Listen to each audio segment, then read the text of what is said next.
At long last, the boys have been waiting all year for this. The long-awaited doubleheader Halloween episode of View the Right Thing. First up, Wes and Steve visit the small, quiet town of Tarker's Mills, where a young paralytic boy, his sister, and uncle find themselves on the trail of a werewolf in the adaptation of the Stephen King story, Silver Bullet. What the heck you gonna shoot a .44 bullet at anyway? Made out of silver. How about a werewolf?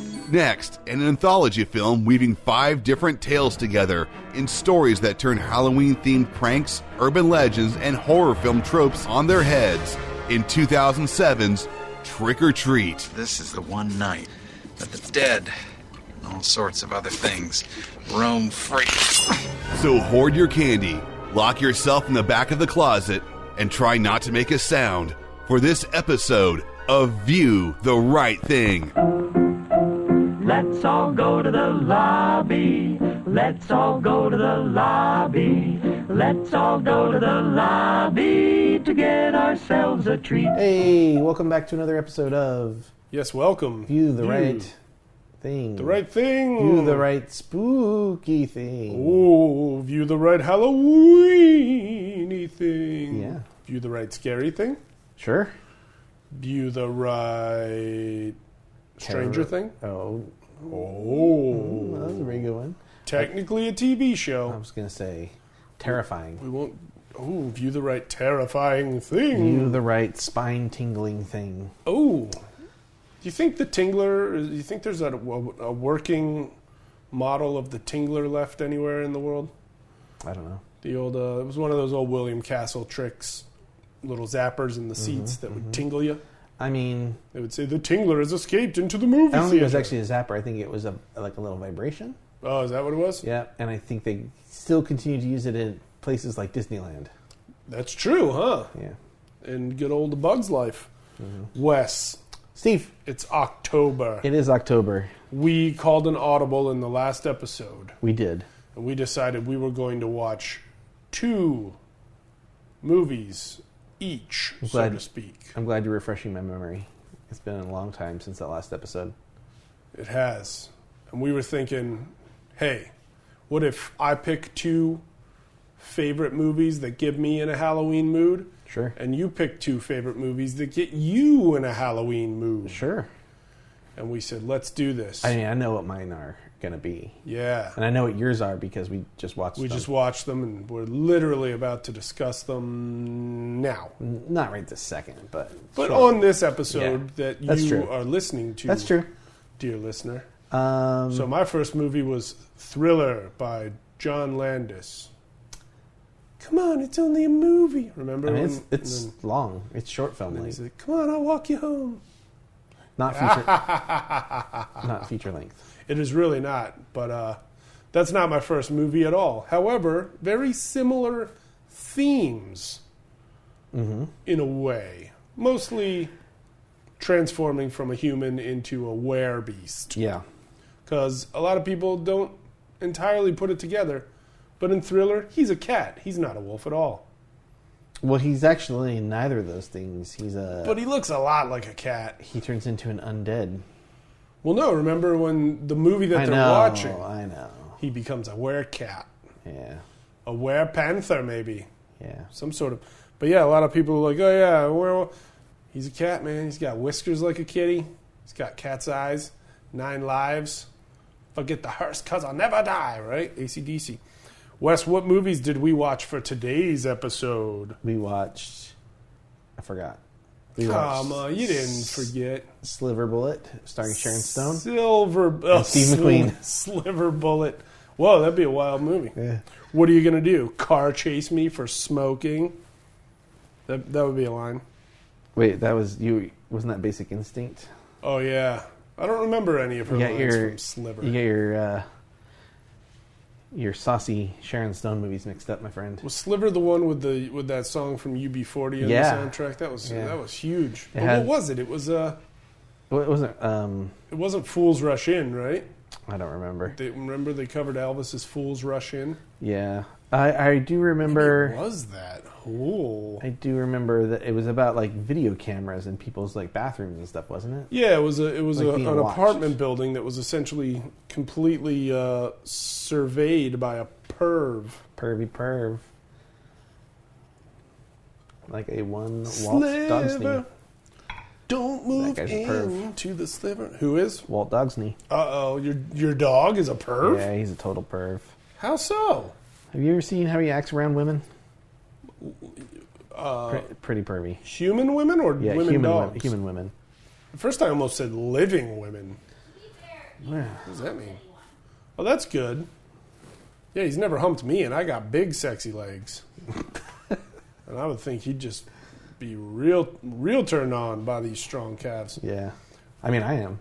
Wes, we watched Silver Bullet, We did watch Silver Bullet. 1985. Yep. And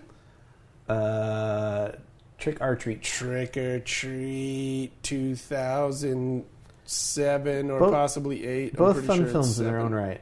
Man, I love these movies, man.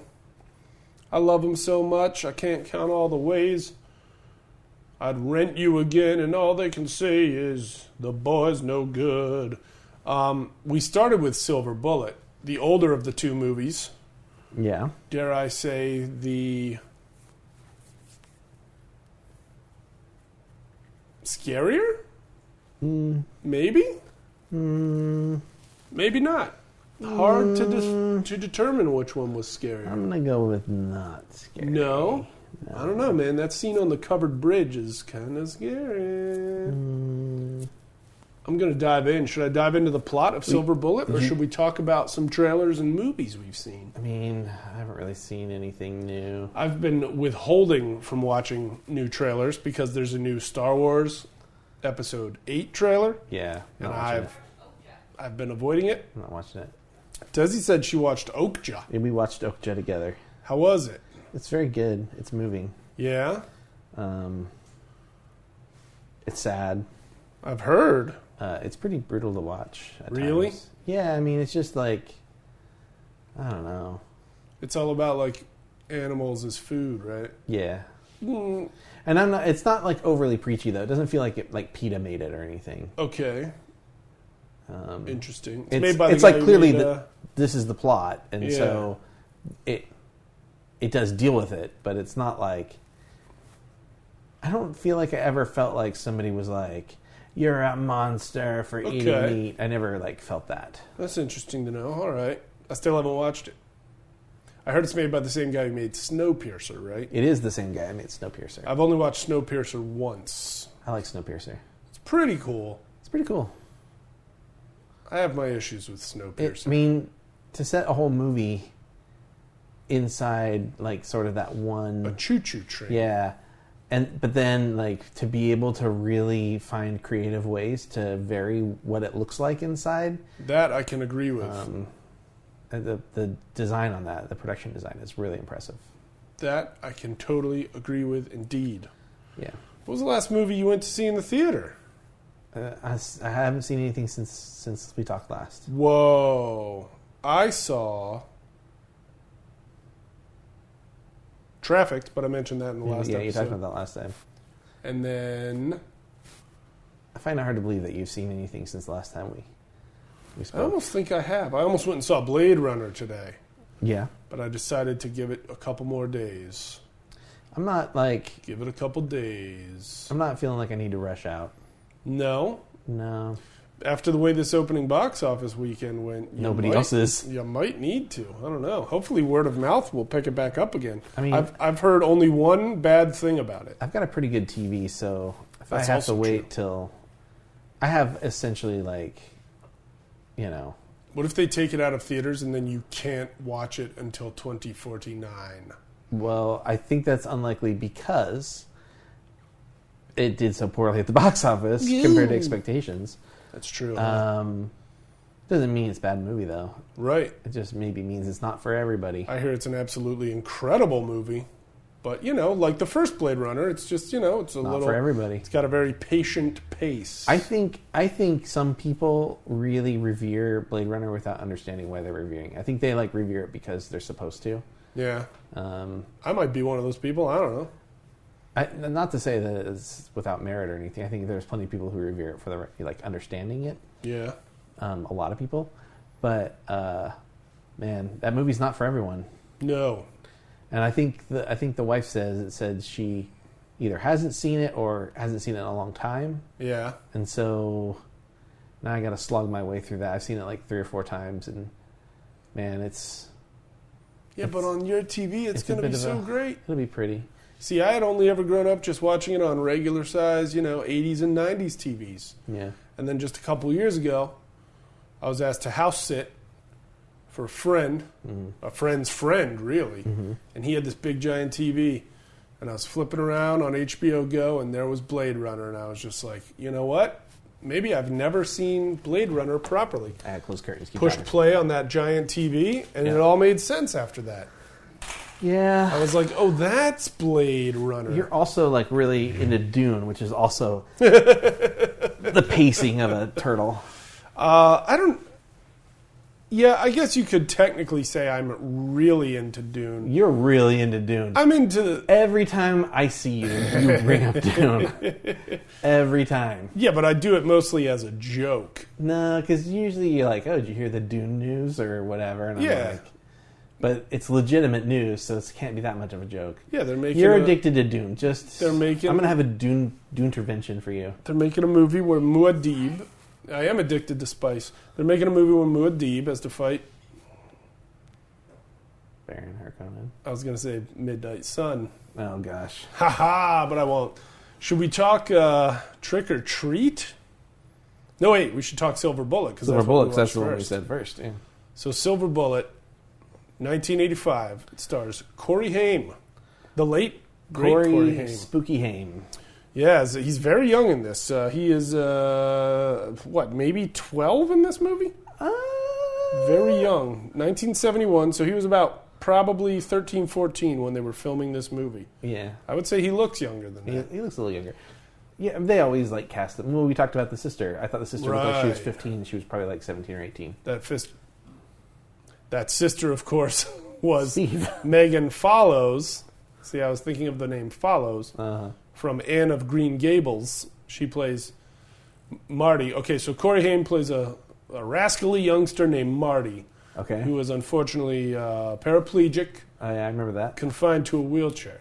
Mm-hmm. His older sister Jane, played by Anne of Green Gables' Megan Follows.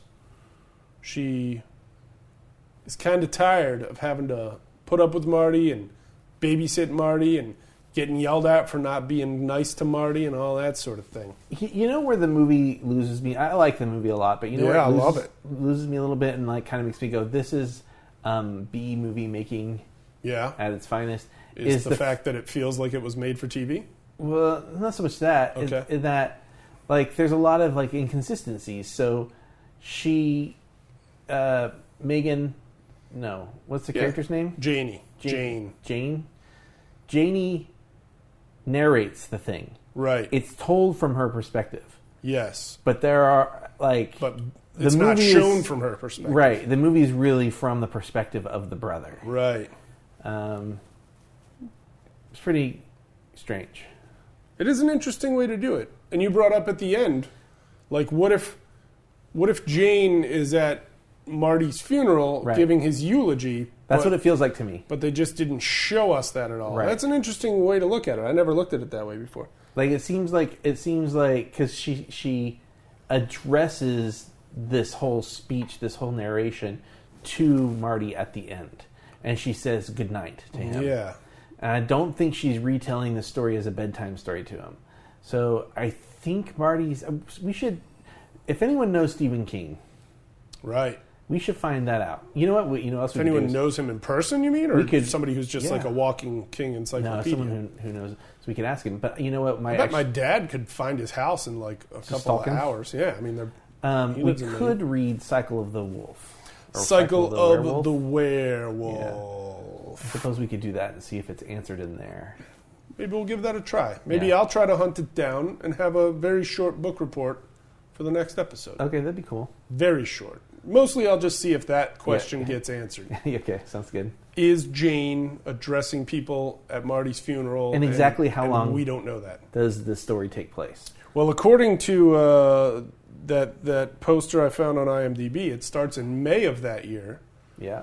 And goes all the way to Halloween. October of that 31st. year. Yeah. So they have a showdown on Halloween night, which is part of why that movie always makes me get in the mood for Halloween. Because, hey, it goes right up to it, right? Sure. Who doesn't like that happening? Sure. So, Marty, he's an adventurous rascal. His sister's tired of his crap. They got good old Uncle Red, played by Oscar nominee Gary Busey. Pre-busified. Pre-motorcycle accident. Yeah. Wow. Gary Busey. What a story that guy's got, man. Wild stuff. And it's like, what a career that guy's got, right? Like, not exactly leading man material. No. But, I mean, But that Crazy guy's Uncle? Heck yeah. Crazy Uncle material and, Buddy Holly material and, Utah Get Me Too material. Heck yeah, indeed. Sure. Barbosa material. Wait, no, was it Barbosa? Barbarossa? What was that Western he was in with Willie Nelson? I don't know. I think it was Barbarossa. I'm not caught up on my Gary Busey trivia. I understand. Eye of the Tiger, Predator 2, The Buse. A nickname like The Buse could sound like a tragic word. Yeah, the abuse. Yes, Maybe we'll like call abuse. him. Maybe we'll call him Rebuse. So Marty plays tricks on his sister with his buddy Brady. Yeah, Brady the town jerk Yeah, kid. he's kind of a jerk kid. They literally throw a snake at her and make her fall in mud. Yeah. And they act like they're comedic geniuses. Well, Brady does. Brady sure does. Marty is not like, he's all fine for scaring her, but not like taking it too far. Yeah, Brady's all for taking it too far. Brady's a jerk. A herky jerk, dog. So, what happens even before we meet any of these kids? Jane comes in with the narration talking about their small town of Tarker's Mills and how one night on a full moon, this guy was on a railroad track and he got his head ripped off. And they show it. They show this guy, he's investigating something. Basically gets it like slapped off his body. Head slapped off his body by a werewolf's paw. Yeah. That, of course, was James Gammon, Yeah. the late, great James Gammon. You might know him as the manager from Major League. Yeah. And so many other things. So he's like the town drunk. A little bit. He works at the railroad. Yeah. And it's just written off as he got drunk and passed out and the train lopped his head off. Train lopped his head off. And so, nobody's too worried.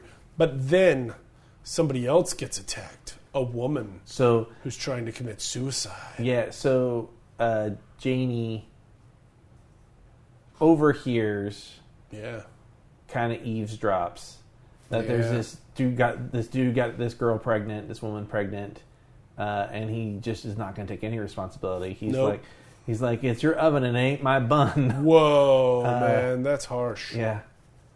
And That's cruel. So he bails on her, and so she gets super depressed and takes a bunch of pills. But before she passes out or can take any additional pills, A werewolf breaks into her bedroom. yep, right into the bedroom. And kills her real bad. Yeah, Her mom gets a revolver and comes to try to save the day, but it's too late. yeah. So now 2 people in this town of Tarker's Mills have been murdered by this wolf. Now, Tucker's Mills was we Keep learned. going.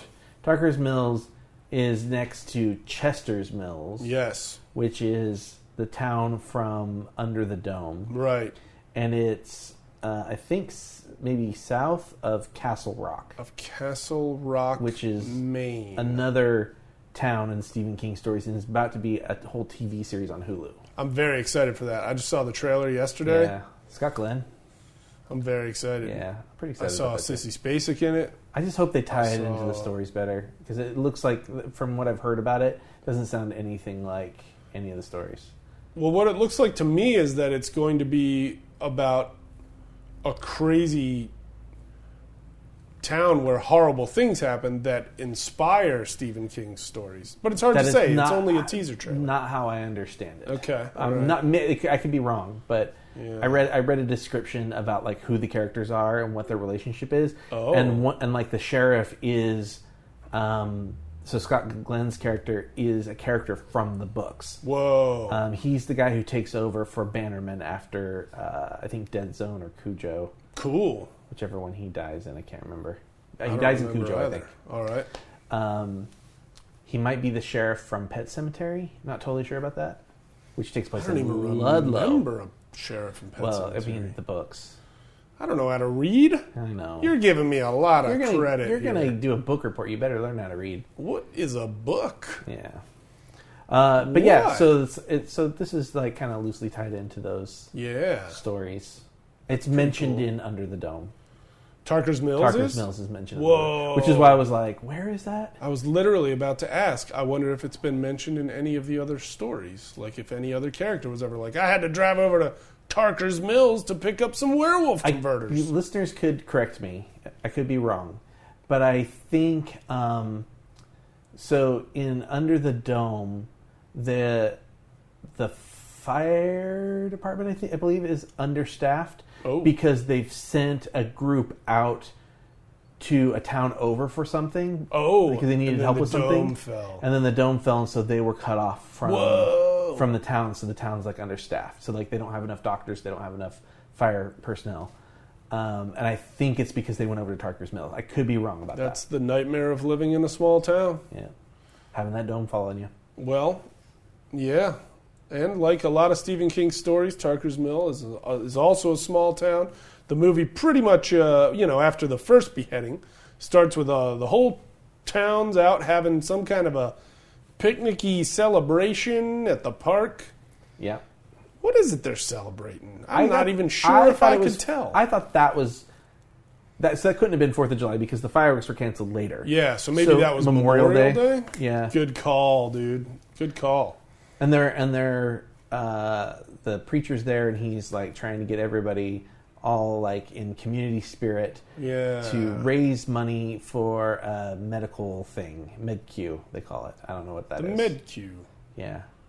So I'm raising money for the MedQ. So the kids are like getting bottles and cans to recycle and stuff. Yeah, that's right. Bottles and cans.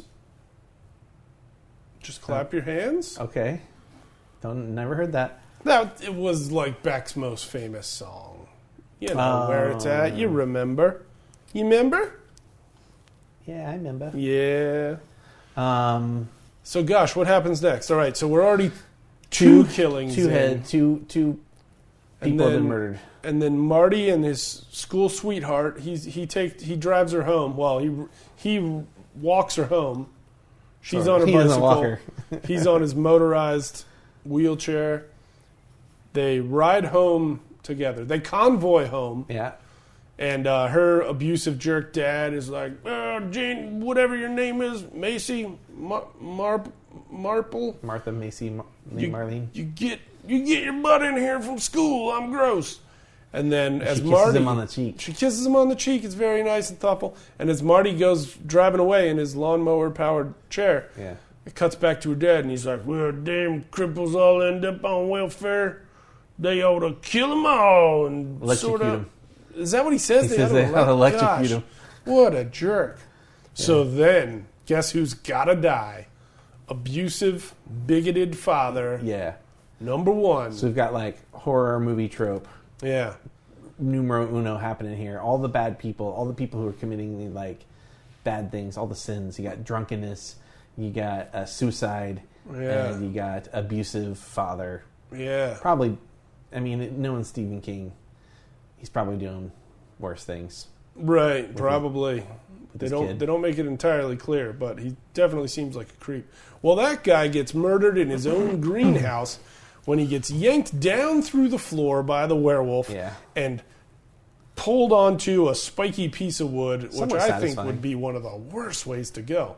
Yeah, it was interesting. It was so scary. We were talking about a couple of things that kind of fit together, both with the town getting together for their picnic, whatever, and with the guy's house.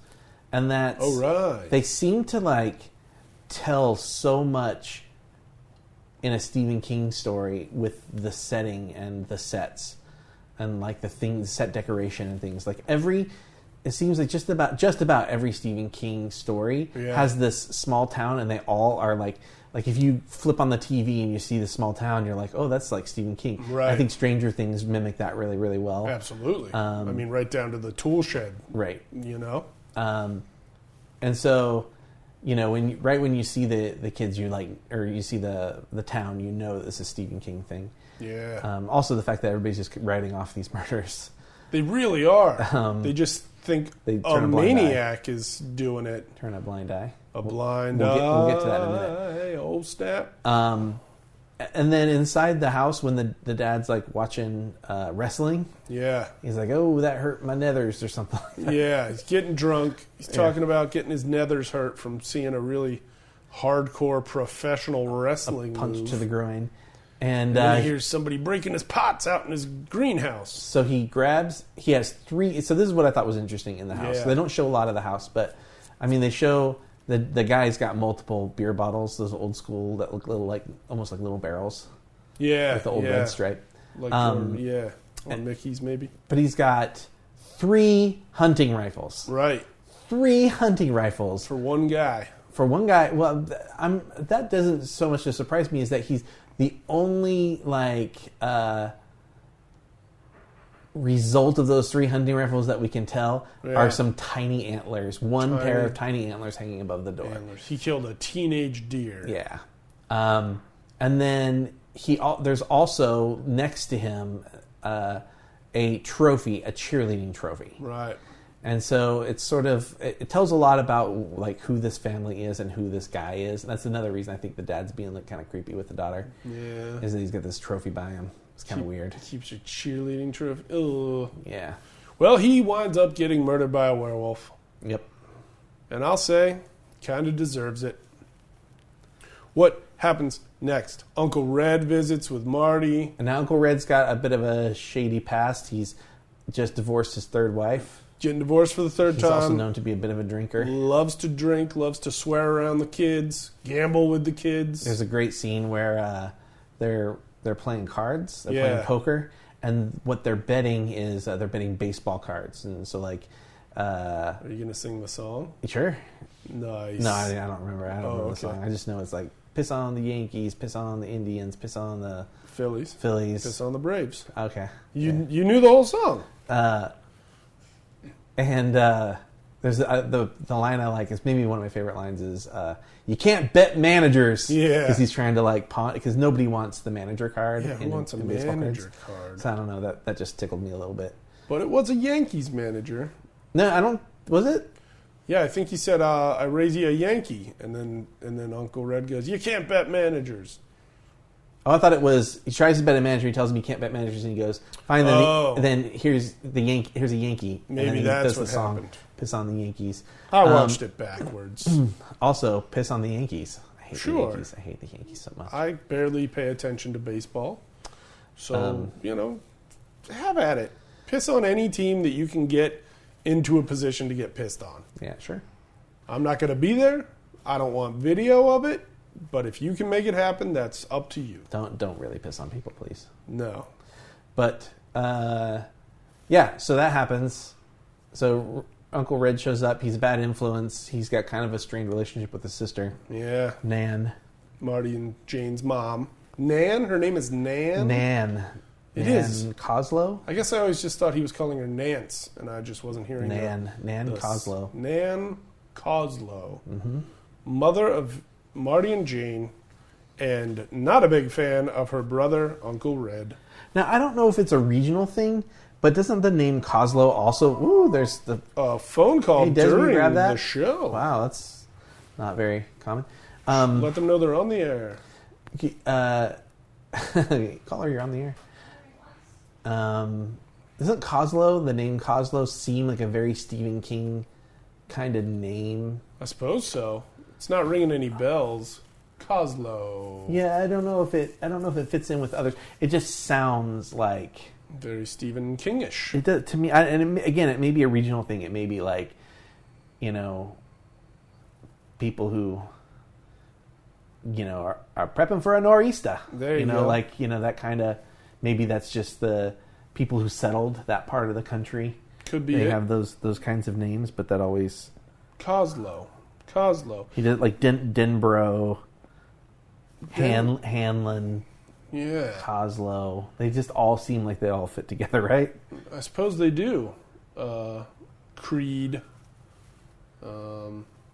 Creed. Yeah, the Creeds from Pet Sematary. Oh, yeah, right. But they were from out of town. That's true. You know what? That's a very good point. But you know what? If you were, let's see here. Let's just do a little search. Let's do Pet Cemetery.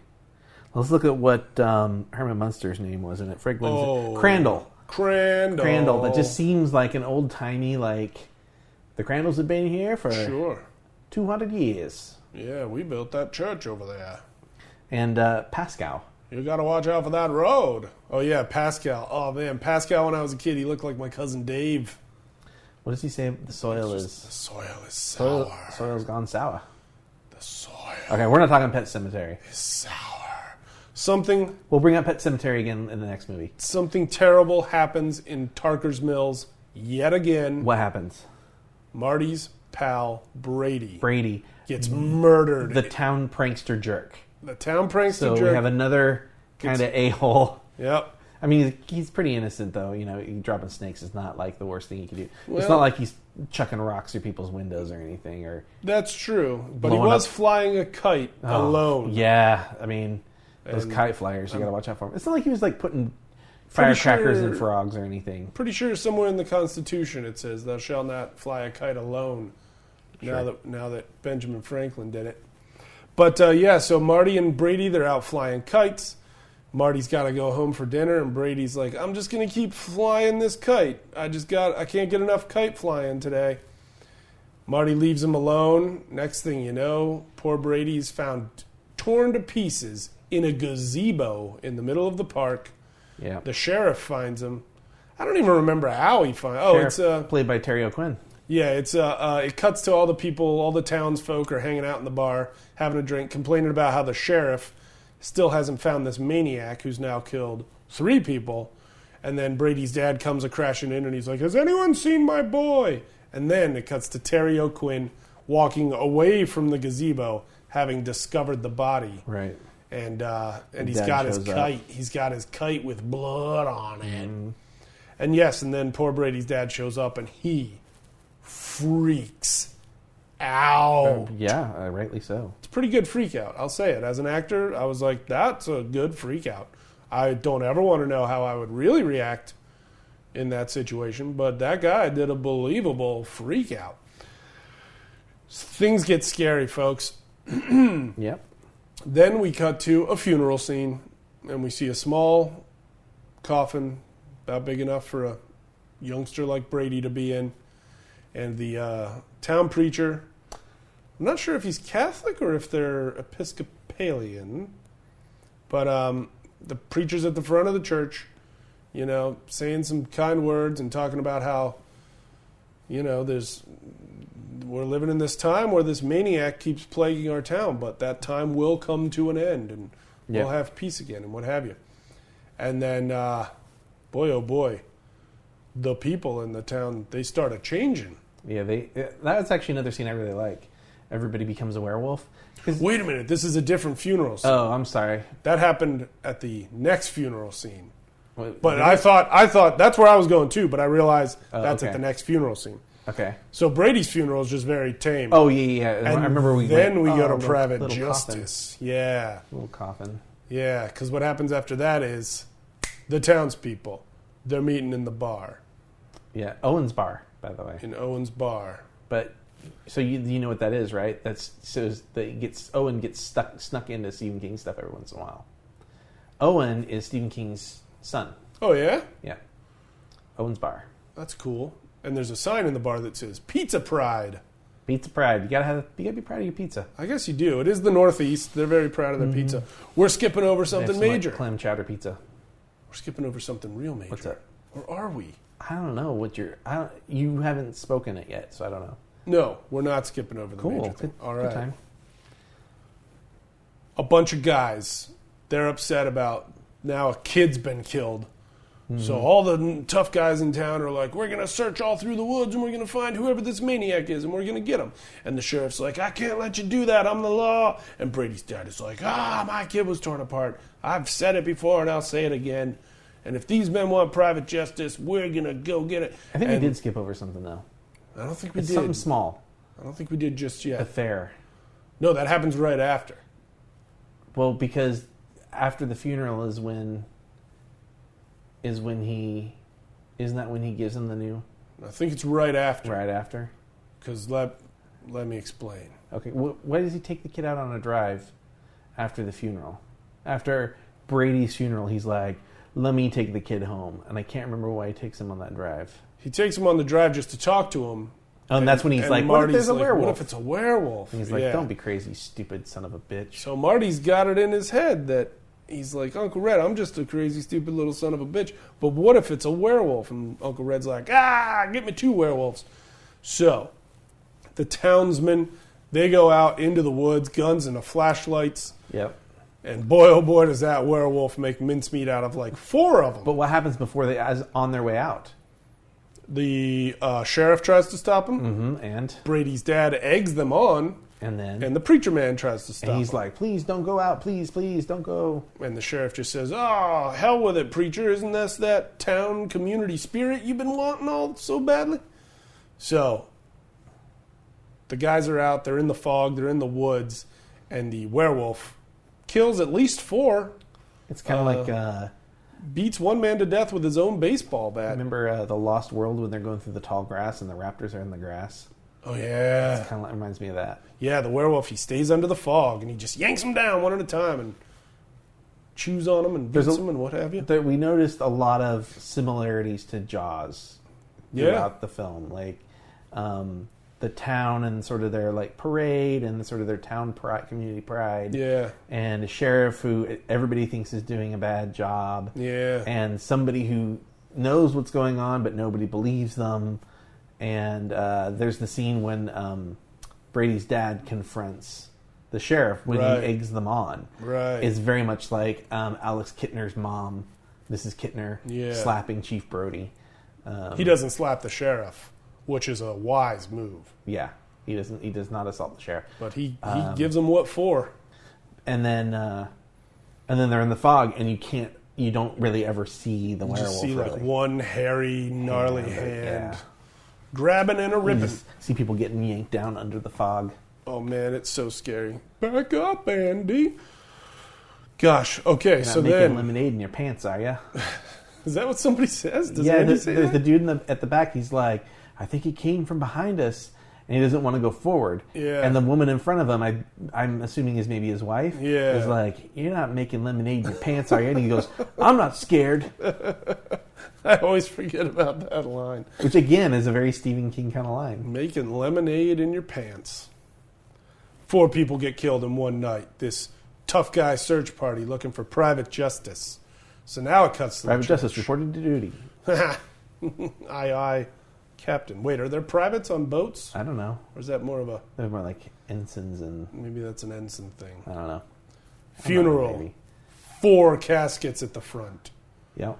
And the preacher man's at the front of the church, and he's talking about the beast thing and the cycle of the beast, and it's gonna go away, and we're gonna be good, and God. And then people this is when start shouting at him and booing him, and growing fangs, getting hairy, sprouting hair from places where a man shouldn't have a hair, and they start turning into werewolves, and everything's scary, and one's playing the organ, and then the preacher wakes up in his own bed screaming.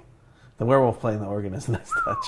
It is. It really is. You know, it's like, why would you go back to playing the organ? I like the scene for a couple of reasons. I think it's just kind of a fun, neat scene. Yeah. But I also was thinking about how, what part do you play in the movie? And it's like, are you the werewolf? Right. No, I'm not. Well, yeah, I do turn into a werewolf. I mean, that'd be a cool thing to have happen. You get to. Because usually you get into a movie and usually, X people are the werewolves, that's it. Right. But you don't normally get to be a townsperson, a mob member, and a werewolf. And a werewolf. It's pretty cool.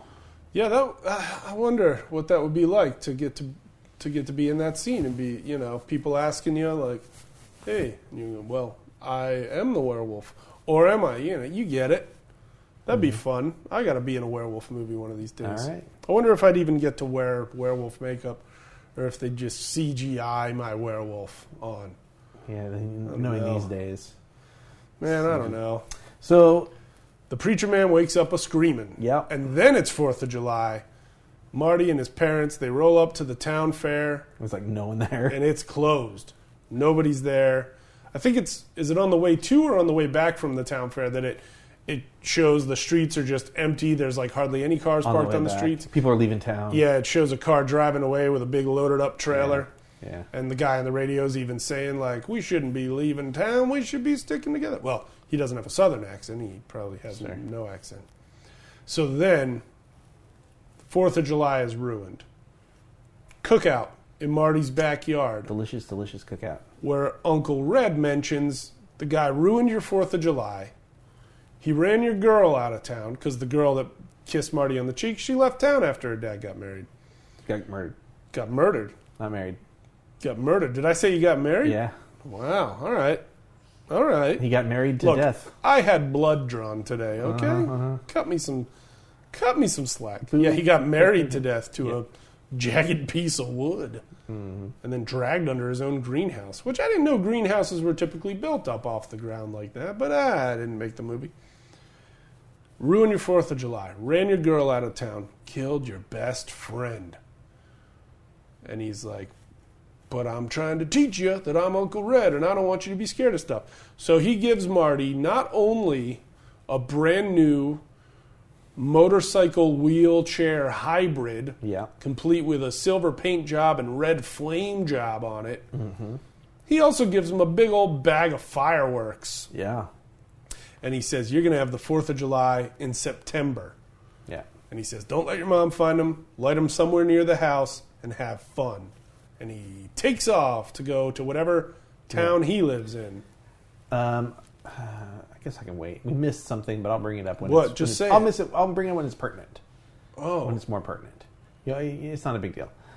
So that night... Yeah. It seems like it's that night. Yeah, it seems like that They're not night. great with time in the time passage. They keep it very confusing, I'll say. They didn't even start shooting it until October. Right, and they really make it feel like that picnic in Marty's yard is them being like, well, 4th of July was canceled, let's have a cookout in the yard. It does feel like that. I guess I could have done the math that, well, Uncle Red is now building this thing in Marty's own garage, so time must have passed. But yeah, they don't make it all that clear. So now we're in September. Marty sneaks out, gets on the Silver Bullet, which is essentially a motorcycle for a child. I mean, he's passing other cars on the street. He's passing cars on the road. He is flying. There are a lot of shots of Corey Haim himself driving that with thing. that thing, the front wheel popping up off the ground from it. Yeah, he pulls a really nice wheelie. If you were alive in the 80s, you remember how important wheelies were. The question is, was the wheelie intentional? That's a great question. Because I noticed when they get home from the first picnic at the beginning of the movie, and he goes up, he has to like wheel himself up the ramp. They only show him go about halfway. Yeah, and he's starting to go up, and then you can see like as he's like pushing really hard, his wheels are popping pretty high off the ramp, which is bad. They cut away from that. Right. So I suspect he fell over or rolled back down that ramp. Might have tipped back. Good point. Very good point indeed. Well, he goes out to this little bridge somewhere kind of in the woods, starts launching off those fireworks, and what happens? The wolfie comes. The werewolf finds him. Yep. Lighting off fireworks. A kid shouldn't be doing that alone in New England. No. Well, Marty manages to shoot the werewolf in the eye with a rocket firework. It's pretty cool. It's real cool. Real scary. Yep. Werewolf's got a flaming rocket jammed in his eye. Flaming rocket. Marty escapes, gets home, goes to bed. I'm a little disturbed about the fact that this kid's sneaking out. Yeah. And then having to crawl all the way back up his own outer house into his upstairs It's bedroom. weird. It's weird the thing, like, they show him, like, getting a kite out of the tree, and I was like, there's no way he got up there. It's yet another example of movies and TVs seem to be trying to convince us that kids are constantly going in and out through windows. You know? Yeah. Dawson's Creek. Stranger Things, they sneak into Nancy's room through her window. Oh, at least that he has to climb onto the roof. There's like a little lower roof to get to her window. That's true. Rather than climbing like a trellis, which doesn't support people typically. That's very true. It certainly shouldn't. Yeah. If it does, you Or got a drain yourself pipe. quality Kids aren't climbing up drain pipes. Come on. No, they shouldn't. I mean, maybe like really light kids, but they shouldn't be. Usually, most drain pipes aren't built. Marty's freaked out. He tells his sister the story. He's like, "I'm telling you, I shot him in the eye." Actually, first, what does he do? He calls Uncle Red in the middle of the night, wakes him up. Oh, yeah, that's right. Yep. And Uncle Red's like, "You had a nightmare. Go back to sleep, kid." Go back to sleep, Marty. I'm drinking, and I got a strange lady in my bed. Yeah, weird lady that we don't know. We don't know, and I don't think we ever see her again. Crank call.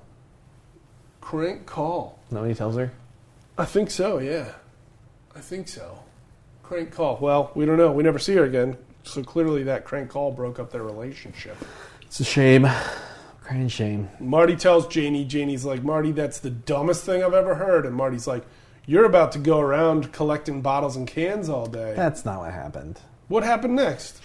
That's what he tells her, but in narration, I'm taking the shorter strokes. I'm just saying the broader strokes. I'm just saying in narration, she doesn't disagree with him. She actually says that there was something about it that made her believe. Yeah. So it wasn't like she was like, that didn't happen. She decided the best way that she could help was to go and collect the bottles and cans. You trying to vilify I'm projecting my poor own Janie. I'm projecting my own sister issues on Yeah, you really are. Megan follows. You just I don't have a sister. give her a break. You know, Janie needs to give Marty a break. And Mom needs to give Janie a break. And Dad barely says anything. Yeah, Dad. What was his name? Dad. You found him. He was in Prison Break. Yeah, I was like, whoa, it was that guy? So Janie goes around collecting bottles. Leon Grissom? Bob Kozlaw. Bob Kozlaw. Played by? Leon Russum. Russum? Russum. Leon Russum. Or Russum, but Russum. Pretty cool. The dad from Silver Bullet. He was the general in Prison Break. Oh, yeah. I never did watch Prison Break. I've heard great things. Fun show. That's what I hear. Janie goes around collecting bottles and cans.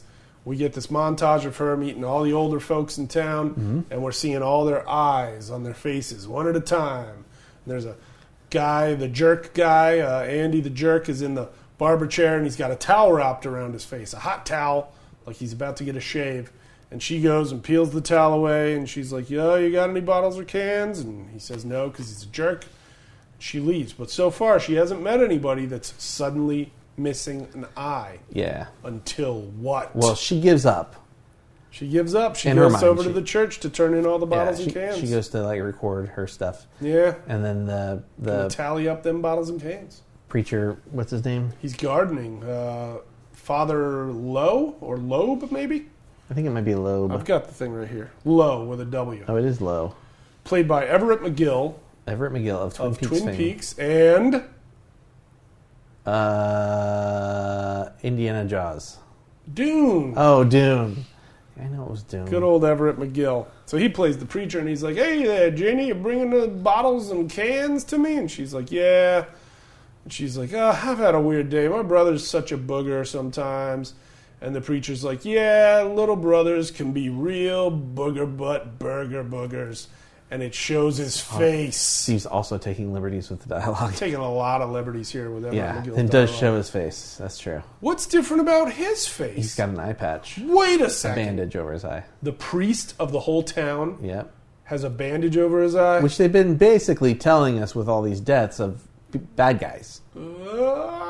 People who are vigilante mob justice and people and committing suicide and snake pranks, evil pranksters and lone drunks. kite flying, Yeah. Fireworks on a bridge by yourself. So now we know he's yeah, I mean fireworks in a lot of places are illegal, unless it's certain times of the year. So Very true. He probably was committing a crime. One time, really short story, in New England, I was up there on the 4th of July. We're at my family's camp on a lake. And my dad's like, "Check out this firecracker." Lights it, chucks it out so that it'll blow up over the water. And the wind just throws it right into the neighbor's boat. And amazingly, things didn't go terribly wrong. It just blew up and maybe left some ashes on the boat. But yeah, my dad's like, oh yeah, check it out. This is going to be cool. Chucks it out, and wind just pushes it right over into the boat. Kabang! Yeah. Lots of conversations had that night. I bet. Be careful with your fireworks, folks. So now we figured it out. Yes. I wonder if we're supposed to be suspecting the police chief. Maybe a little. Because, and if we are, it's probably a bad job on the filmmaker's part. But I kind of wonder now, because everybody's sort of committing some sort of obviously they're committing a sin. Right. But also the police chief doesn't seem to be getting anything done. Right. And they're all constantly complaining that he's not finding this guy. Yeah. You may be onto something right there. Maybe they're trying to make it look like the chief. But yeah, if that's what's up, I don't think they're doing a great job. No. Because Terry O'Quinn's just too handsome for me to think he could be a bad guy. I like Terry O'Quinn. It's cool. Well, darn it, it's the priest. It's Everett McGill. And he corners Janie in the garage where all the bottles and cans are laying around. He's like, hey, baby. But right before he corners her, she finds. And this is what we skipped over. No, I mentioned it. Did you? I mentioned that the wolf beat a guy with his own bat. Okay. But I didn't go into the details It on the bat. broke and stuff, and it was the bat from Owen's bar. So earlier in Owen's bar, we see the bartender uses a bat with the words "The Peacemaker" carved along its shaft. Yeah. You were really happy with yourself just now when you said shaft. I was. It was funny. And so, when that guy gets killed out in the woods, he's hitting the werewolf with the bat. Yep. And then we hear, rah! And then the werewolf claw comes up with the bat, and it's broken now. And it starts hitting down into the fog like it's clubbing the man to death. One of those scenes where they probably shouldn't have shown it. Probably shouldn't have. It was a little too comical. But Janie finds the bat. Yeah, she finds the bat. We do need that to happen. And she says it looks like Bigfoot used it as a toothpick. Flies and stuff in that. Yeah. Which, it's a garage full of old soda cans and bottles. Maybe it's not so weird. Wet sugar around. Yeah, sure. She describes it as smelling like an animal's been living in there. Yeah. Well, darn it. The preacher man corners her, and she manages to talk her way out of it, which is good. Yeah. Nobody wants Jane to get hurt. Not Megan Follows, man. You don't hurt her. She gets away. She tells Marty. They tell Uncle Red. He's like, I can't believe any of this, Utah. And then they're like, check it out, Uncle Red. We need you. I forget, does one more person get killed before they decide to make their special weapon? Before they decide to make the special weapon, yes, somebody does get killed. Somebody does get killed. They say, please go talk to the sheriff. Oh, yeah. The sheriff goes snooping around the church at night. So Uncle Red goes and talks to the sheriff, and the sheriff's like, you believe this, don't you? Right. And he's like, let's just say I think that the Father Lowe should be checked out. Yeah. And he's like, I can do that. That can be arranged, is what he says, I think. So the sheriff makes the really smart idea to go check out the church. Which means we've skipped a big chunk. Go ahead.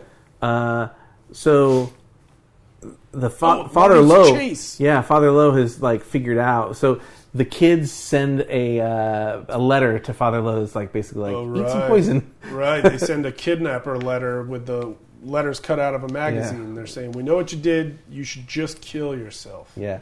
And suicide is a sin, Marty. Father Lowe figures out that it's Marty, and so he starts following him. And when Marty's alone driving down one of those lonesome roads, he tries to run him down in his car. There's a really sad scene right before that. Marty is sitting on the Silver Bullet. Oh, yeah, it's a really good scene. At the outfield fence of the local baseball park. And he's watching all the other boys in town playing baseball and running around and jumping and rolling. It's mostly just their legs. It's their lower half of their bodies is what he's watching. Yeah, and that's a really heartbreaking scene. Yeah. And then there's moments of just really smart filmmaking, but it's paired with such other nonsense that it's hard to ever take any of it seriously. I can understand that. I'm telling you, it feels like it was originally supposed to be a made-for-TV movie. I could be wrong, though. Yeah. It's probably in the notes, but there are so many notes about it on IMDb. So Father Lowe tries to run him down, hits him with his car, hits the Silver Bullet with his car. Marty narrowly gets away. Yeah. The Silver Bullet is really good at smashing through the fences on the side of a bridge, but never going off the bridge. Yeah. Happens twice. Somehow he never goes off the bridge. Yeah. Marty, of course, he's running out of gas, because that's what he's prone to do. Manages to coast the silver bullet into a rickety old covered bridge. But Father Lowe finds him anyway. Yeah, but some farmer, whatever. Mr. Bitterman. Mr. Bitterman. The farmer who can hear a screaming boy over his loud tractor. Yeah. So Marty's freaking out. He's on the bridge. Father Lowe comes in. It's a covered bridge, by the way, so nobody has any idea he could be in there. And Father Lowe's talking about, oh, I killed what's-her-name because she was going to kill herself. So I spared her soul from eternal damnation by killing her body. And Marty's just like, I'm a little kid. I don't even know why you're doing this to me. And then, thankfully, just as the preacher man is about to get to our hero, Mr. Bitterman comes by in his tractor. Marty starts screaming. Preacher man escapes. Bitterman comes up and he goes, is that you in there, Marty? And Marty's like, you gotta help me. I ran out of gas. And Mr. Bitterman just goes, pretty spooky in there. So when you said Bitterman, Mr. Bitterman, it reminded me. Is there another Bitterman in the Stephen Kingiverse? In the Stephen Kingiverse, he's in Green Mile. Let me just pull that up real quick here. Who he is in the Green Mile? Is he the guy played by that dude that married a 16-year-old? What? Boy, I hope not. The one guy, the guy who played Percy in the Green Mile, he famously married a 16-year-old. No, this guy's name was Hank Bitterman, not Percy. Oh, okay. Oh, that guy married a kid? Well, that's the story. A lot of people think she's actually a much older woman who's just did this as a weird publicity stunt and just said yeah, I'm just a 16-year-old weirdly surgically augmented girl, and I'm going to marry this 52-year-old guy. It's a sordid state of affairs. They were on that one of those VH1 shows, of course.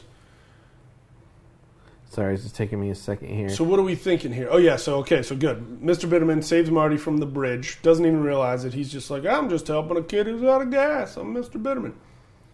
So now, Marty and Jane are showing Uncle Red Marty's beaten up silver bullet bike.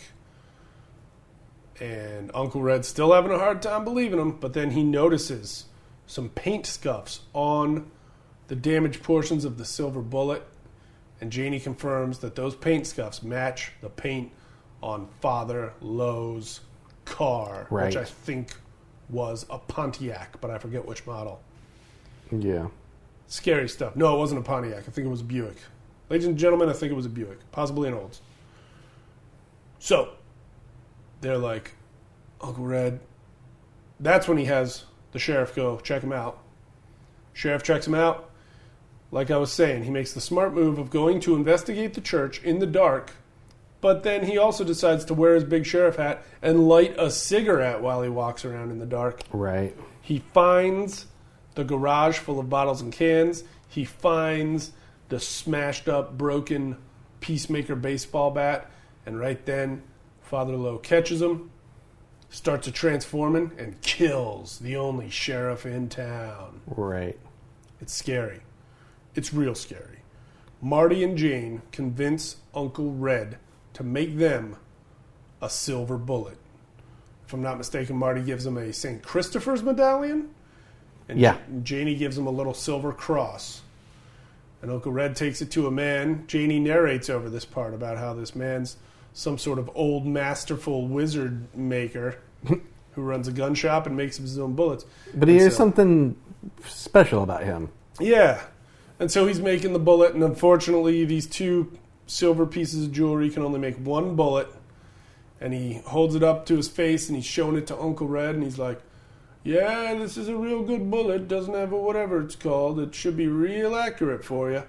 And Uncle Red's like, he's trying to play it off. He's like, well, I mean, it's just a gag, It's just something for the kid to make him feel cool. He's not going to shoot it at anything. What would you shoot a silver bullet at anyway? And the old man goes, oh, gee, I don't know. A werewolf. Cut to Marty's house. Janie explains that it's Halloween and that her parents have, quote-unquote, won a trip out of town, which, of course, Uncle Red set up at his own expense. Yeah. So Mom and Dad are leaving town. Jane, Marty, and Uncle Red are going to stay up all night. All night long. All Halloween night. Dancing on the ceiling. Yep. Sing that one. Oh, what a feeling. Boom, boom. Werewolf on my ceiling. They put the silver bullet into a revolver, and they wait and wait and wait and wait and wait. And Marty's thinking the werewolf's definitely going to come because tonight the moon is at its fullest, so he's going to want to attack me when he's got his full werewolf strength. But then Uncle Red points out, it's 10 minutes to 3 in the morning. This werewolf ain't happening, dudes. Then what happens? He takes the bullet out. Takes the bullet out of the gun. Which results in actually one of my favorite moments of werewolf movie history. Yeah. So they start hearing stuff. The power goes out. Yeah. The werewolf, they think, is going to come in through like the front door or the back door or something, and instead just bursts through the wall. He jumps through the exterior wall of the house. Apparently, they only did one take of, and it was his reaction was genuine because he didn't know when it was going to come. Oh wow, that's really cool.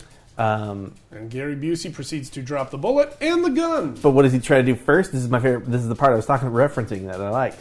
He tries to shoot the werewolf with the gun chamber open and the bullet in his other hand. He panics, and like that's kind of a nice moment that he tries to shoot him anyways, because it's like he's clearly not thinking straight. Right. It's a cool fight. The werewolf kicks Uncle Red's butt. Gary Busey gets hurt on film in this. Did he really? Yeah, when he hits the mirror, you can see like a chunk of mirror, even though the safety glass, like in his arm, and he's bleeding from it. Dang! So he did his own stunt there. Yeah, he did his own stunts in the movie. You bet he did, because he's 80s Busey. They had like an air compressor catapult, so just off screen, and so he would run and jump off it, and it would when he jumped on it, it would poof. Oh wow! And shoot him up. Oh my god, that's scary. Yeah. Well, the werewolf kicks their butt thoroughly. The bullet falls down into a heating vent. Yeah. What are they going to do? The sister gets the gun. Jane got a gun? Janie's got a gun. She gives it to what's his face? Marty. As he's like he narrowly pulls the bullet out with his little tiny fingers. What kind of bullet? The silver bullet. Oh yeah. And he puts it in the gun, and the werewolf is like, rah, and he fires. Where does the bullet go? In the other eye. Whoa! This kid cannot shoot people in places other than an eye. Marty is a murderer of werewolf eyes. Yeah. And the werewolf slumps over, and Uncle Red's totally freaked out because this whole werewolf thing is true. Yeah. And they watch as the werewolf does kind of a reverse Stan Winston, and his hair starts going back into his body, and his schnoz starts to shorten into a man face. Short and snoot. His fingernails go back into his claws go back into his fingers and become nails. And then it's just Everett McGill, both eyes shot out. Yeah. Naked as a jaybird. And then he does the whole, like... He does the old, one last gasp of horror, and scares the hell out of everybody. But that was told to us earlier in the movie. Oh, yeah, you mentioned that. So, earlier in the film, when Marty tells Red in the car, when they take the drive, that what if it's a werewolf, Red tells him, when this is all over, you'll see it was just a man. It was just a man. I was like, he told us halfway through the film what was going to happen at the end, which I think is actually kind of a nice little stroke of brilliance there. Sure. I like that. I like that part. And so now, here he is. He's just a man.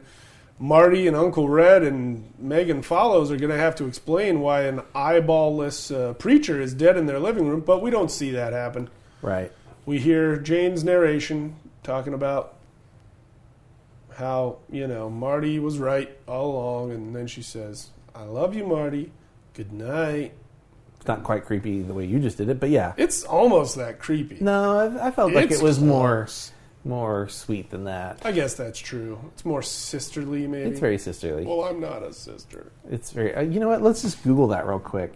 I love you, Marty. Not that part. Okay. And that's Silver Bullet. Well, you Google Marty wrap up Silver Bullet. So I just want to know now. If you're listening, you've clearly watched Silver Bullet. It's one of my favorite Halloween movies. I'm so glad I watched it. here we are in October. It was unseasonably warm today, so I'm very glad I watched something to get me in an October mood. We've got one more movie to discuss, and then Wes Weizenhofer of View the Right Thing is going to reveal the 2 movies that he picked to discuss in our next Halloween episode. But right now, ladies and gentlemen, we're talking Trick or Treat, an anthology film from Warner Brothers. All right, so that's something else. Let's see here. Something else. Well, I thought maybe they were going to maybe explain that. If it was like a funeral kind of thing? Why? No, I thought maybe they're going to. For a second, I thought they were going to tell me what other connections the characters had in other Stephen King things, but it was actors cast in other Stephen King things. Oh, all right. Yeah, it doesn't say. I'm trying not to burp into my It doesn't say if microphone. Marty dies or not. It's okay. Oh, that's all right. I'm just going to pretend he did. Not going to burp into my mic. Don't let me do it. Don't do it. Don't let me do it. Oh, man. It's a doozy. What other movies did we do? Trick or Treat, huh? We'll talk Trick or Treat real fast because there's a lot to explain in that movie, a whole lot of characters. So this is all I'm going to say about Trick or Treat, folks. It's an anthology film that's so well tied together. It's almost not an anthology film.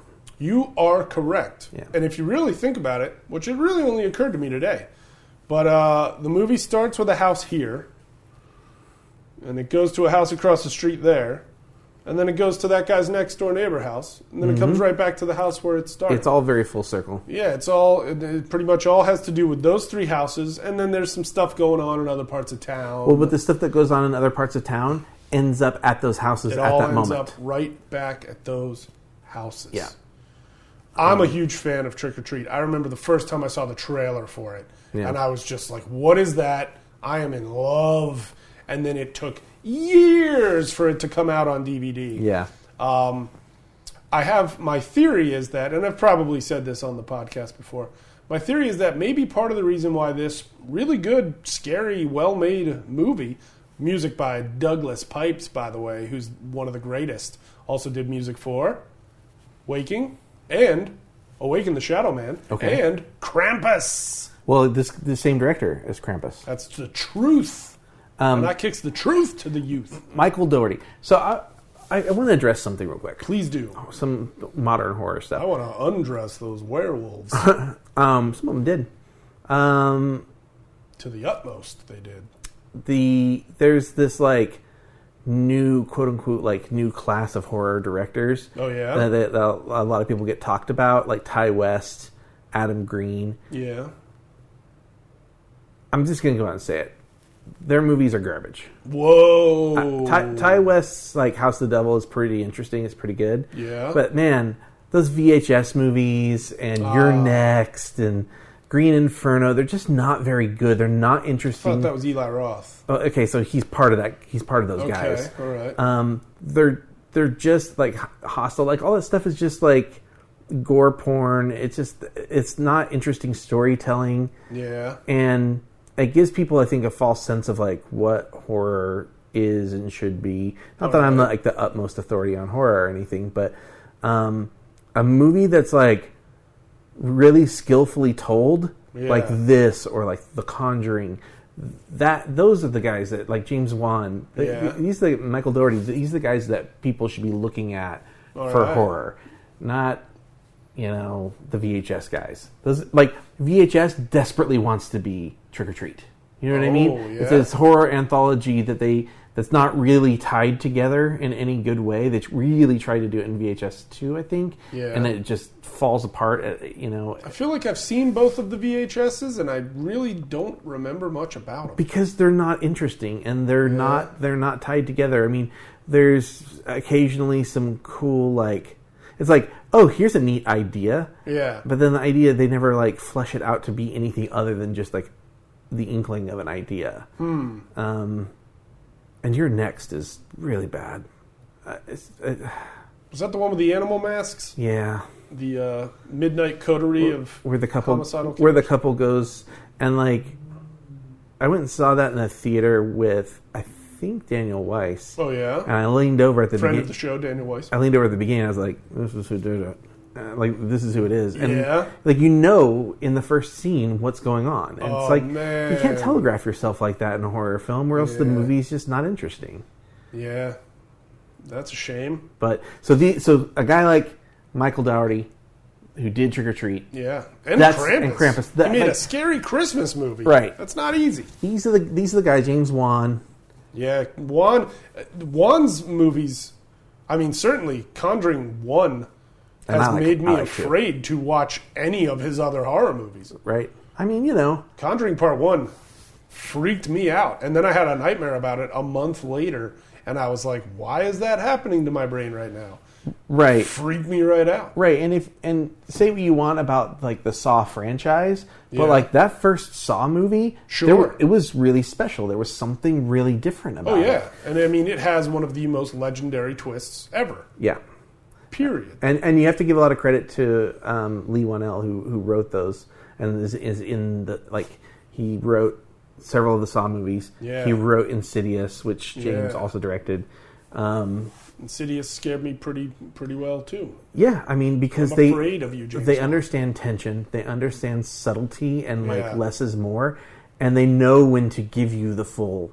Like it's kind of like the nun is creepy. Oh God! In The Conjuring 2, like in that first scene when she's when they're doing the seance and she's going through the Amity house, and she sees the nun for the first time. That's creepy, but they know when to bring the nun. Like they didn't just like full on nun. Right. The scene when she's in his office and the nun comes out of the painting. Awful. That's amazing stuff. Amazing, but so freaking scary. Right. Ugh. Subtlety, man. Knowing when to play your hand. He did the one about the puppets too. James Wan did the one about the ventriloquist puppets. Dead Silence? Dead Silence, yeah. I'm pretty sure that was him. That's a freaky movie. But let's get back to Trick or Treat while you look that up. That was James Wan. So here's what's up. If you're listening to this, you should have watched Trick or Treat. And if you haven't seen Trick or Treat, just go right ahead and watch it. It is such a satisfying movie. It's set on Halloween night. I want to say one other thing. It's got all the tradition. Say that thing. I apologize if you really love those movies like VHS and you really like directors like Adam Green. You're apologizing to the listener. I'm apologizing to the listeners. You like what you want. Definitely I'm glad like that there's, what you want. I'm glad there's something out there for you. Just because I like something or don't like something doesn't mean it's a good or bad movie. Just because you may like Adam Green's stuff doesn't make it good. Very good I just want to put that out there. Take it from a guy who mentions Dune on every episode. Like what you want. Yeah, it's okay to like it. Just let's not have a flame war about what's good and what's not good. Those are not well-made movies. Do we ever have flame wars? We don't have like a message board out or anything. I mean, that's probably for the best. Our people are pretty chill. They usually, when they contact us, it's usually because they like something. Yeah, you can always tweet at Stephen No Howood or VTRT Movies. Oh wait, no, you can always tweet at VTRT Movies or Big Steve Moulton. Yeah, you changed your Twitter. I changed my Twitter. But if you were already following him, it's still... Yeah, you're still following me. Trick or Treat. Trick or Treat. Let's jump into it. Anna Paquin, Leslie Bibb, Tom O'Pennicott, Brian Cox, Dylan Baker. Those rascally teens who... What's that girl's name that I recognized? Britt McKillop? That sounds right. So much good stuff in this movie. She's from Dead Like Me. Dead Like Me. And something else. This is my theory on why this movie did not get a nationwide theatrical release, huge marketing and all that jazz. Yep. I think it's because most of the people that die in this movie are like under the age of 13. And that's great for a scary movie about trick or treat because who trick or treats? Kids, right? And when I was a kid, I used to love getting scared and going out to trick or treat and being all freaked out and trying to get candy even though I was scared. But I mean, this movie, most of the body count is children. You think so? And that, dude, 8 kids on the bus? 4 kids. 4 kids at the quarry. The chubby kid. That's 12, 13. The clown in the grave. That's at least... The clown in the grave. Yes. When the principal is digging the hole in his backyard, and because they trick you, they make you They think that it's the other kid. that it's the kid that he just killed. Right. But then you see his hand come out, and it's a clown costume. I guess we assume it's a child. I think it's safe to assume it's a child. It's a trick-or-treater. So that's like 15 kids. Mostly children die in this movie. The and question a grown is- man helps a really small child carve up a head. So I have to wonder if that might have been, again, this is just my theory, but maybe that's why this movie didn't get a big mass marketing thing. And maybe. And I think it was also like a small indie thing as well. Small indie thing, it's Warner Brothers. I will say it's maybe implied that more adults have died because we definitely get Leslie Bibb. Yeah. We definitely get the girl. The werewolves eat a whole bunch the of werewolves eat it, and that's where I was going to go with this. There is that. The Dylan Baker kills the woman he's out on a date with in the alley. Oh, right. Obviously, Dylan Baker.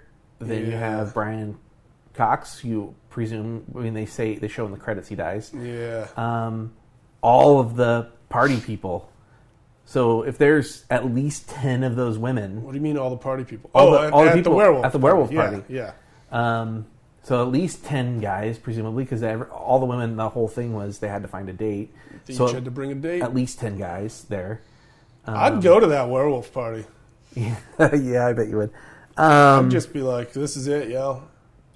Yeah, I mean, if you're a single dude and some beautiful woman in, one of those Halloween outfits says, I don't have a date, you want to go with me?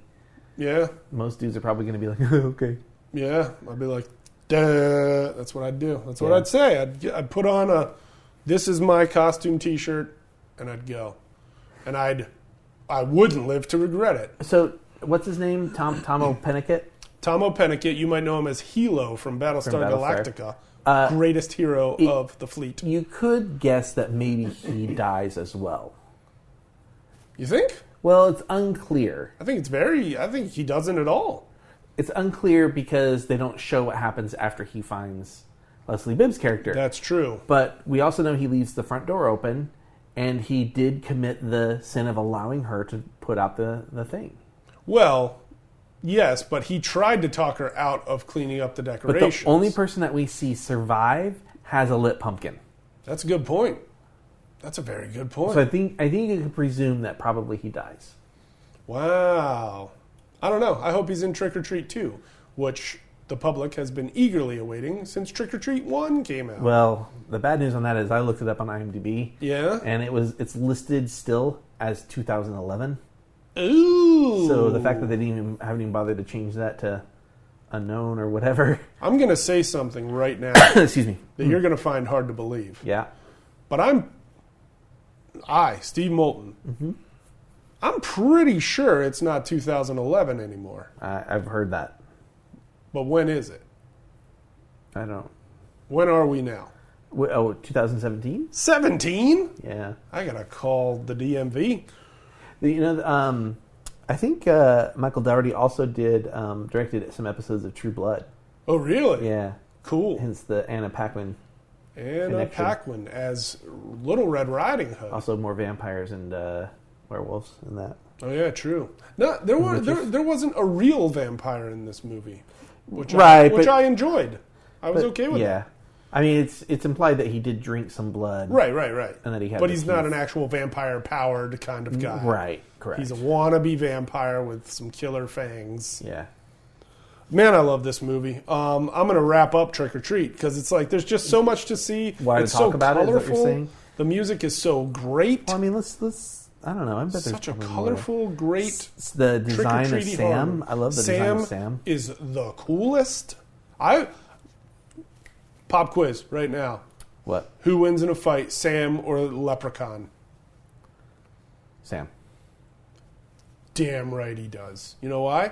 Because you got to throw delicious candy at Sam and not just shoes like you can throw at the Leprechaun. Yeah. And it's way easier to find shoes around your house than it is to find delicious candy to throw at Sam around your house.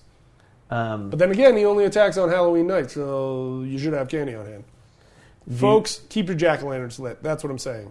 Did you know that they used a lot of little people for the movie? I can imagine that if there's being the case. trick-or-treaters that aren't like featured. Yeah. like taking their masks off and stuff, they were usually little people. That's pretty you cool. can see, I think, one of the hey, you don't have to put them through school each day. one of the kids on the bus that doesn't speak. Yeah. You can see their hands are like older people hands. Oh, I never did notice that. Yeah. I think the one on the bus that always makes me the saddest is the one with the Nestle Quick Bunny mask. That's the one that has the older hands on the bus. Oh, really? Yeah. Something about whenever it shows Bunny in chains, I get so sad. Yeah. I feel so sad for the bunny. And then I do like that one person is just wearing a princess mask upside down. I think that's a fun costume. Yeah. An upside down princess mask. And then, gosh, I love this movie. Brian Cox has like a little homage to The Thing. He does? Yeah, you got to be fucking kidding me. When does he say that? At the end, like when he, When the doorbell rings again? he's on the ground and he's got the gun and the gun doesn't have any bullets and the thing's across from him and he's like, you gotta be fucking kidding me. Yeah. Good call. Brian Cox, man. That guy does such good work. Drives me crazy. If one of you says shenanigans again, I forget what he says in Super Troopers when he warns them about There's a lot of just like saying shenanigans. You get fun little things. I mean, the fact Yeah. that you see the characters in the background of other characters' stories That part's throughout very it, cool. especially at the beginning when you're following the first kid who's dragging his sack on the ground and Yeah. like His the camera, candy sack. yeah, His Halloween trick-or-treating candy sack. the camera like tilts up occasionally from the right or to the left, and you see like when it tilts to the left, you see Anna Paquin and the girls, and Yeah. when it tilts to the right, you see Dylan Baker. Pretty awesome. That would have been a great day on set. Yeah, probably would have been a neat day. Yeah. Mostly because the werewolf girls were there. And I like the one girl is Bo Bo Peep, Peep, yeah. and they go to Sheepshead Meadow. Meadow, Yeah. and it's like the wolf in sheep's clothing kind of thing. Yeah. What are there? You got Bo Peep, Cinderella, I assume, right? Yep, Snow Snow White, and Little Red Riding Hood. Little Red Riding Hood. So kind of two Disneys, and then, well, I guess they're all Grimm's Fairy. Or is Little Bo Peep a Grimm's fairy tale, or is she just kind of a random No, it's a nursery rhyme? nursery rhyme. It's like Mother Yeah. Goose, right? But Snow White, Cinderella, and Little Red Riding Hood are all Grimm, right? Those are all from the Brothers Grimm's fairy tales, aren't they? Or am I? I feel like they are. Maybe one of them's not. Maybe one of them's not. That doesn't sound correct, but I think it's okay. Maybe one of them are not? No, that feels weird. I was going to say... Michael Dougherty, if you're What's listening. his name? Douglas Pipes, if you're listening. A, great job on the tunes. B, who do I have to give a shoulder rub to get Trick or Treat 2 made? Oh, do you notice that when Laurie's sister calls her? Laurie's Anna Paquin's sister. character. So Yes. when Cinderella calls Little Red Riding Hood, Yeah. and she's alone on the street. Yeah. Well, kind of a country road Yeah, at that point. the song at the party is a remix of Cry Little Sister. Oh, is it really? Yeah. I didn't notice And that she's at all. calling her little sister. How did I not notice that? Because you're a weirdo. I am a weirdo, You don't but pay that's, attention to these things sometimes. I would think for That's sure. my job I'd to notice point that. out the little things to you. That's my job, man. Fair enough. Fair enough. You do have probably a much more updated glasses prescription than I have. Although that wouldn't affect the hearing of a song. But yeah, that's a good catch. Saw a bird fly by the window out there. There's a whole thing with the pumpkins in the movie are all ceramic or foam. I would want a foam pumpkin. A ceramic pumpkin could get very heavy. And then if you accidentally drop it, it smashes. I think though, like sometimes you like when you're getting props and you see like a really good looking one. I guess that's true. You grab it, but so there's a whole thing where like no pumpkins were harmed in the filming of this. None? Not even the one that's like literally being carved by the principal? That looks like a very that's real the joke pumpkin? on their set was like no pumpkins were harmed. Okay, so they said it facetiously. I guess. Clearly, some of those had to be real pumpkins. I don't know. They even like show some getting smashed, don't they? Yeah, I mean the kid's knocking some over. Yeah, the jerk kid, Charlie. Yeah. Well, and Sam's Charlie. clearly made out of pumpkins. Yeah. He wears pumpkin-colored pajamas. He's got a pumpkin-shaped head under that And the potato sack. Goo that comes out of him is pumpkin. His pumpkin Stringy pumpkin pumpkin seeds? meat and seeds. Pumpkin meat. Yeah, Well, maybe that's more of the guts than the meat. I guess the meat would be the stuff that you have to really scrape. I don't know. Yeah, I don't know. Try not to burp into my microphone. Pumpkin goo. Yet again. Pumpkin goo. Pumpkin-inny. Pumpkin gizzards. Sure. Pumpkin. I believe they call them innards. Innards. You scrape out the innards of a pumpkin. Pumpkin innards. And really? then you can separate the stringy fibrous bits from the seeds and then bake the seeds. You know what Halloween Horror Nights should have? Pumpkin seeds? I was going to say Like a pumpkin carving station. Like hot pumpkin seeds in a little paper cone. Oh, sure. They could buy it for like $3.50.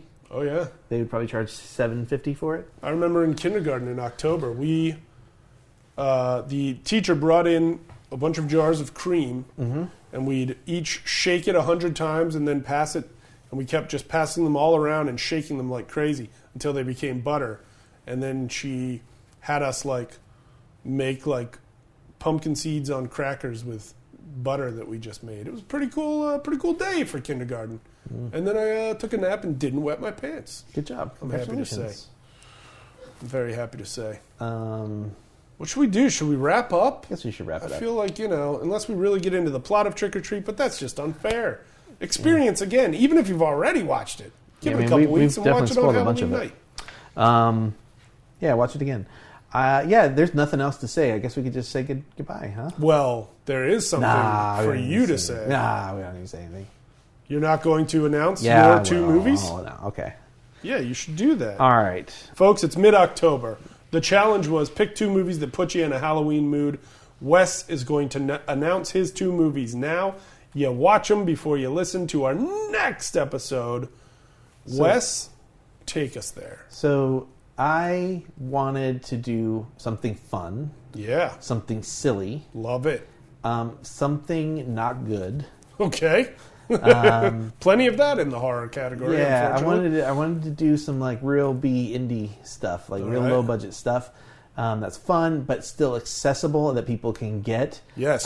One of these films is a film I personally believe is way ahead of its time. Way ahead of its time. And that film is Sleepaway Camp. Oh. Please, if you're listening and you have not seen Sleepaway Camp, watch Sleepaway Camp. I remember being a kid and being so afraid to watch that. And it's just it's a mind-blowing horror film.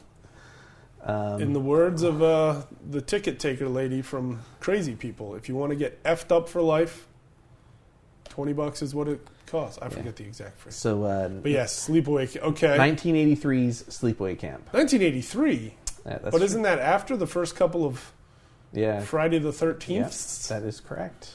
If you're talking everybody was trying to do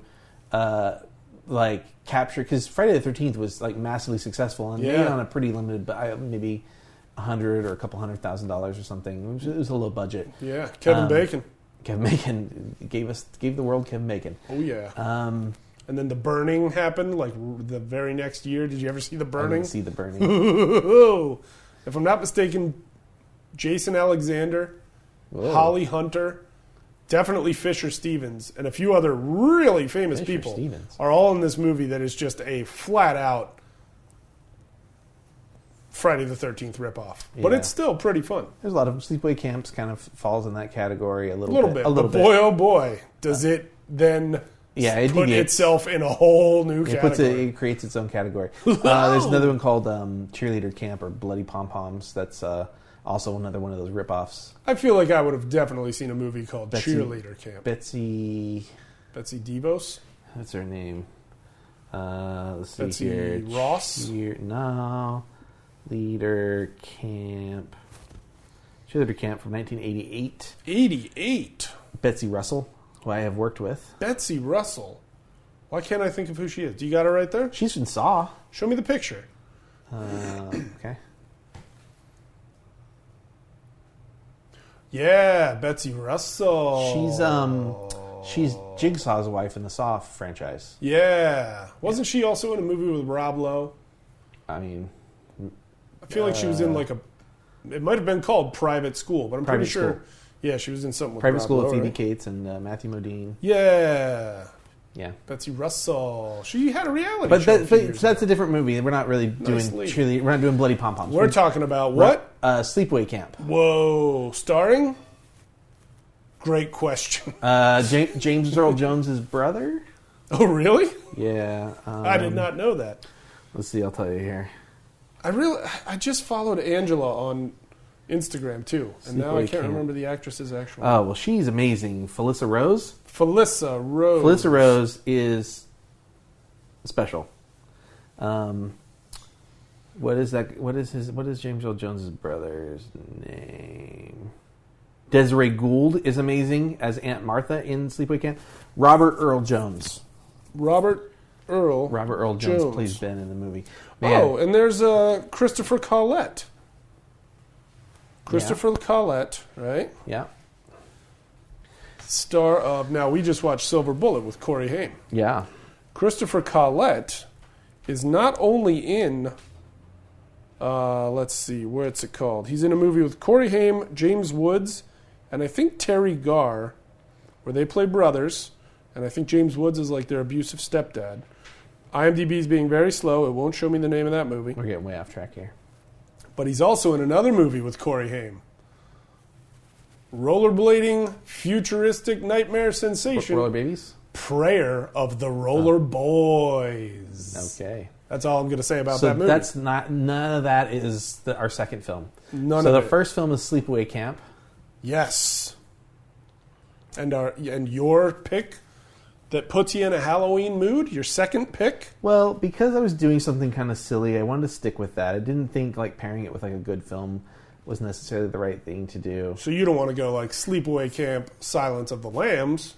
No. You don't want to go Sleepaway Camp, Gus Van Sant's Psycho. No, we're going to do 2008's What? Return To what? to Sleepaway Camp. Get the fuck out of here. No. For real. With Vincent Pastore. Vincent Pastore, Yeah. a.k.a. Big Pussy Pompensero, right? From The Yeah. Sopranos? And one Isaac Hayes. Isaac Hayes was in it? Yeah. I thought he died before 2008. No. Oh my gosh. He Well, didn't that's die- good I think to he know. died in. He might have died in 2008. This movie's released in 2008. They probably shot it in 2007. You know how it goes. Now, I have not seen Return to Sleepaway Camp. Yeah, but you will. At soon. any point, does Isaac Hayes say, "Hello, children"? I don't want to give anything away. Fair enough. All right. I don't want to. I don't want to spoil anything for you. Understood. Understood. Well, this is very exciting. So, for our next episode, you guys need to watch Sleepaway Camp. Mm-hmm. Then you need to return to Sleepaway Camp 2008 because it's not the only sequel. There's a 2 and a 3, right? There is a 2. There's like Unhappy Campers and I can't remember what the other one was I feel called. like what is it? Because isn't it like Bruce Springsteen's little sister is in the sequels? Yeah, I don't know if it's Sleepaway Bruce Camp, Springsteen. Unhappy Campers, and Sleepaway Camp Canoe Trip to Hell. Sleepaway Camp 2 is Unhappy Campers. All right. And Pamela Springsteen plays Angela. She took over for Felissa Rose. Yeah. And then there's Sleepaway Camp 3, which is Teenage Wasteland. Teenage Wasteland, of course. Which is also Pamela Springsteen. Pamela Springsteen. I heard she was born to run. Yeah? But But don't watch those. We're going to watch Sleepaway Camp. Part 1. Return to Sleepaway Camp. 2008. This is very exciting. It's bad, and there's some really fun dialogue in there. There's one kid that calls people a name, and it's kind of fun to... Calls people a name. You'll see. You'll see when you get to it. Is he any relation to Richie? To Richie? Yeah. Richie from the Ditchy?